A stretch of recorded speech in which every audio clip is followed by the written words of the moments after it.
Every year, the magical kingdom of Clyrode calls upon hundreds of heroes from different worlds to battle the Dark One and his demon army. Benaza, summoned from Paluma, is among them, but there's a problem: he's just an ordinary merchant. Lacking magic and combat skills, Benaza is stranded in this foreign realm after a mishap prevents his return home. Rejected by the kingdom's king and left to fend for himself in a hostile land, Benaza's prospects seem grim. But what will happen once the failed hero candidate finds himself with super cheat powers once he hits level 2? Without wasting any time, let's dive into the first episode of this anime. Our story starts in Paluma's royal capital, bustling with demi-humans loading cargo. Amidst the haste, a man threatens them, but Benaza arrives, expressing gratitude for their labor and generously compensating them. He insists they deserve fair pay for their toil, disregarding societal divides. His actions bewilder fellow merchants, viewing his egalitarian approach as peculiar in a world where demi-humans are marginalized. Despite their skepticism, Benaza stands by his belief in equality, sharing his earnings without discrimination.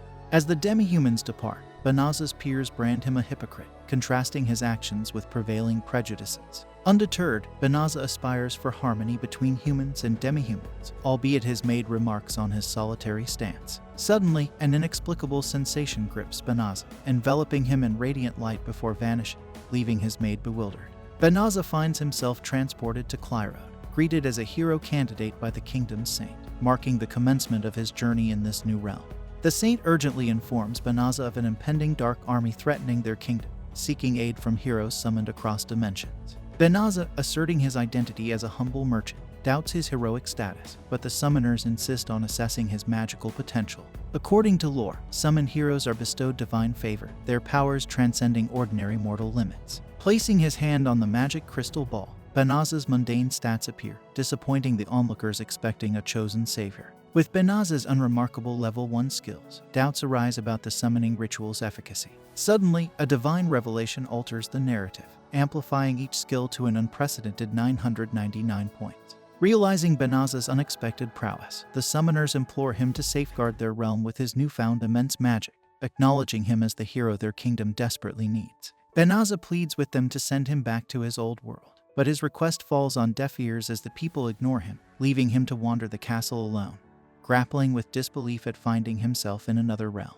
Seeking clarity, he approaches the king, only to learn from his retainer that the gate through which he was summoned has closed, trapping him in this unfamiliar land indefinitely due to insufficient mana power in his world to reopen it. Offered residence in the Dalleaves of Forest under the condition of secrecy regarding the summoning mishap, Benaza is dismissed as a hero and dispatched to the forest. Along the journey, he attempts to glean insights about this world from the demi-human accompanying him, only to be instructed to remain silent until they reach their destination. Benaza, accustomed to the concept of slavery in his own world, is surprised to learn of the absence of such oppression here, where humans and demi-humans coexist harmoniously. Arriving at the Dalleaves of Forest, the demi-human presents him with a bottomless bag, a gift from the king intended for Benaza. Benaza is relieved to find the familiar bottomless bag in this new world, its contents providing him with essential items like money and food to sustain him. The demi-human advises him to leave the forest swiftly for his safety, a warning Benaza tucks away despite his lack of knowledge about the kingdom's geography. As he delves into the bag, Benaza discovers it functions just like its counterpart in his world. He examines the bestowed sword for protection, only to be startled by the appearance of slimes. Initially dismissing them as harmless, Benaza is compelled to fend them off when they pose a threat. To his astonishment, Benaza's stats display a level up from 1 to 2, defying what he had been told about the world's level cap. Intrigued by this development, he notices an infinity symbol among his skills, prompting him to activate a newfound ability to communicate with the system. The system enlightens him about the magic spells he has acquired through leveling up, revealing unexpected capabilities waiting to be explored. Benaza is astonished by the multitude of spells he gained simply by defeating the seemingly insignificant slimes. Despite his newfound power, he prioritizes finding a secure haven in the forest for his protection. However, the system alerts him to the forest's contamination with molybdenum, hazardous substances emitted by demons. Curious, Benaza inquires about molybdenum, learning of its harmful effects on humanoid races. Undeterred by the risk, he instructs the system to purify the forest, willing to sacrifice a portion of his magic power for safety. Witnessing the system's formidable purification magic, Benaza is amazed by its potency and his subsequent level up. Meanwhile, within the royal palace, the first princess berates the king for neglecting the summoned hero candidate's well-being, fearing his demise at the hands of the Dark Army. Dismissing Benaza as inconsequential, the king shows no concern. However, a saint's revelation about recent use of the highest holy magic, purification, in the Delaves of Forest shocks the king, prompting suspicions about the hero's involvement. In the forest, Benaza is amazed to discover he's leveled up without battling any monsters. He speculates that using magic might be the key to leveling up in this world. Curious about his magical reserves, he asks the system to display his remaining magic, and to his astonishment, it's fully restored. The system suggests a shapeshifting spell, anticipating its usefulness. Benaza agrees, and the system transforms him first into a hot girl, then into a man he deems inconspicuous. Delighted with his new ability, he requests teleportation back to the kingdom.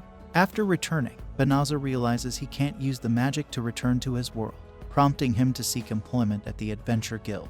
Inside, the guild lady explains the registration process, prompting Benaza to provide a false name, Fleo. She assigns him a badge, crucial for determining an adventurer's rank. Fleo obliges and approaches the quest board to find a suitable task for his rank. To his surprise, he encounters a young girl pleading for an escort to the Delaves of Forest, offering payment as her family resides there. However, the adventurers around dismiss her request, fearing the forest's demon-infested reputation.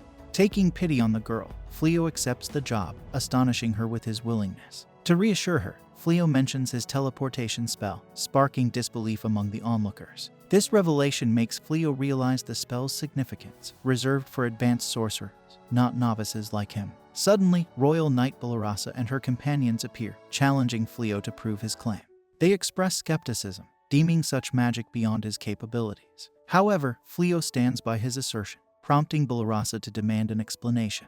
Apologizing for her skepticism, Balarasa listens as the girl reveals the forest's malice has vanished, adding another layer of intrigue to the situation. Just as Fleo is about to reveal his role in purifying the forest, the system warns him against sharing information with demons.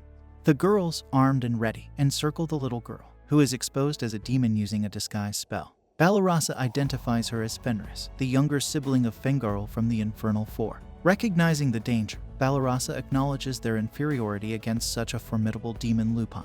Fenris unleashes her Malicium attack, incapacitating the girls. Surprisingly, Fleo remains unaffected by the assault. Enraged, Fenris attempts to devour them, but Fleo rescues them with teleportation magic, resolving to confront Fenris alone. With determination, Fleo vows to utilize all his magic spells to combat Fenris and protect the kingdom. Fleo attempts various spells in succession, but Fenris cleverly counters each one. Finally, Fleo employs his gravitational magic, immobilizing Fenris. Seeing an opportunity for victory, Fleo ponders which spell to use next. The system suggests the subjugation spell, which grants control over the target, but Fleo rejects it, deeming it akin to enslavement. As Fenris tries to break free from the gravitational magic with other spells, the system neutralizes her attempts, persistently recommending the subjugation spell. Fleo remains steadfast in his refusal, unwilling to compromise his principles, even in a different world. Eventually, Fenris exhausts her magical abilities and surrenders, acknowledging that a warrior who cannot fight has no purpose. Despite Fenris's plea for mercy, Fleo refuses to take her life, expressing his aversion to violence. Canceling his spell, Fleo emphasizes his belief in sparing those who have surrendered. Fenris, surprised by Fleo's compassion, reveals her true identity as Navi, transforming into her human form. Fleo feels embarrassed when he notices Fenris is naked, so he quickly covers her body. He asks her to promise not to initiate any fights with humans again, offering to release her if she agrees. Remembering he has clothes in his bottomless bag, Fleo intends to dress her, but before he can do so, Fenris faints. Assured by the system that she's merely sleeping due to depleted magic, Fleo is relieved she's safe. Later, he organizes his magic spells while camping in the forest, reflecting on the surprise of guild members discovering his teleportation ability and pondering his own magical prowess. Upon waking in the tent, Fenris observes Fleo outside, astonished by her inability to overcome him despite her magic resistance. Previously regarding humans as weak, she realizes her magic has already replenished. Donning the clothes provided by Fleo, she expresses gratitude for his healing magic during her slumber. Relieved by her recovery, Fleo acknowledges the natural course of her demise had he not spared her. Fenris pledges to abstain from attacking humans henceforth, declaring Fleo her master and offering to repay her debt with her life.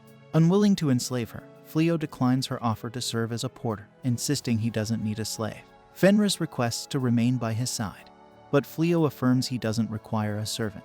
Fenris tries to win Fleo over with a cute expression, but Fleo remains steadfast, explaining that her tactic won't sway him. Fenris insists she'd rather die than be rejected, prompting Fleo to relent and agree to let her accompany him. Her joy is evident, and Fleo confides in her that he's not native to this world.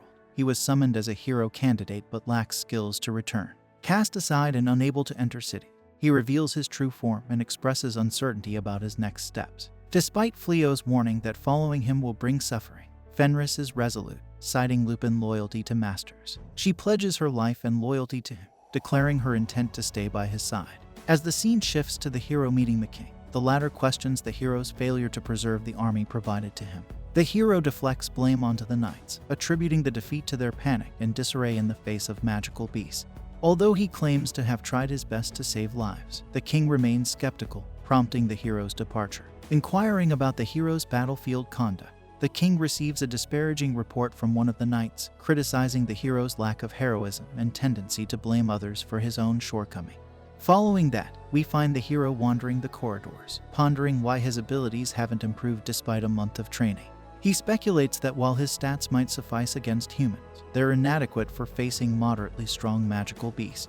Soon after, a servant named Suya approaches the hero, who promptly apologizes for the delay and suggests they enjoy the castle's provisions. The scene shifts to Fenris and Fleo in the capital, where Fleo emphasizes the need to earn money for survival in this world. He proposes visiting the guild to seek employment and find lodging, a plan to which Fenris readily agrees. While traversing the street, a vendor mistakes Fenris for Fleo's wife. Fleo sees an opportunity in this misperception, suggesting they pose as a couple to avoid suspicion. Fenris is delighted by the idea and expresses her willingness to play along, stating that it's an honor for female Lupins to have a strong husband like him.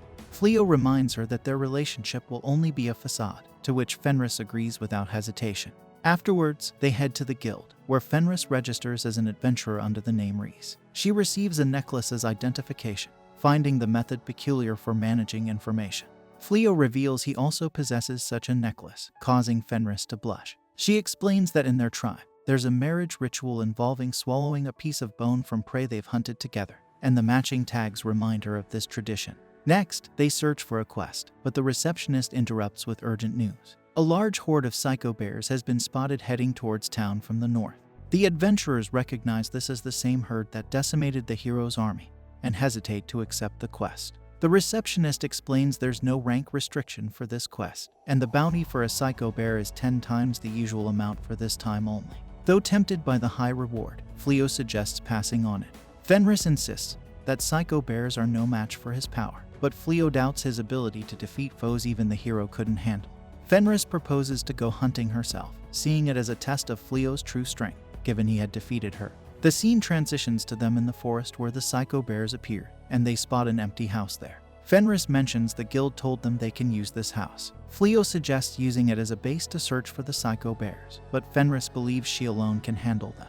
Fleo insists he can't let her fight alone and needs to test some spells. Suddenly, they hear a scream and follow it, finding the knights from earlier surrounded by psycho bears. One of them is injured. While Fenris suggests leaving them, Fleo saves them with his thunder spell, defeating all but one, which Fenris takes care of. Grateful, the knights recognize Fleo and the girl's aid, thanking them for saving them. Impressed by Fleo's survival against the monster, they inquire about the girl's identity.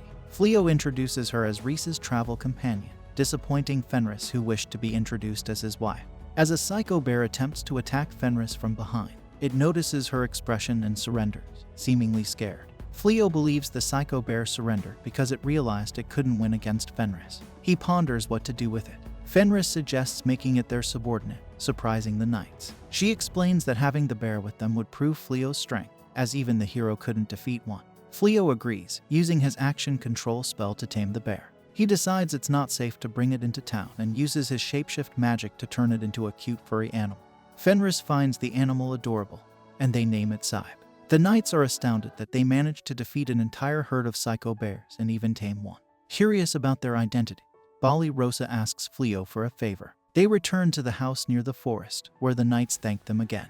Introducing themselves as Bolano, Baluri, Blossom, and Bali Rosa, they explain their predicament. Bali Rosa asks Fleo to teach them how to fight, as they are new among the knights and unable to handle even a single psycho bear. Fleo doubts his ability to teach them, as he himself doesn't fully understand magic spells. Fenris also isn't enthusiastic about the idea. Fleo then clarifies to the knights that although he introduced Reese as his companion earlier, she is actually his wife. He expresses his desire for a quiet life with her. The knights feel it would be impolite to disturb them in that case. However, Fenris is delighted that Fleo referred to her as his wife and assures the knights that Fleo can teach them. As his wife, she knows Fleo wouldn't abandon people in need. Fleo admits he may not be the best teacher but promises to do his utmost if they agree. The knights are pleased with this and express another request. They ask if they can stay in the house for the night, as it's unsafe to sleep outside. Fenris agrees, mentioning they have plenty of rooms and she can share one with her husband, causing Fleo to blush. The scene shifts to the Dark One's castle, where a demon named Euliminus reports that Fenrir's forces near Delavza Forest were obliterated by a purification spell not cast by Clyrod's mages, but by a single individual.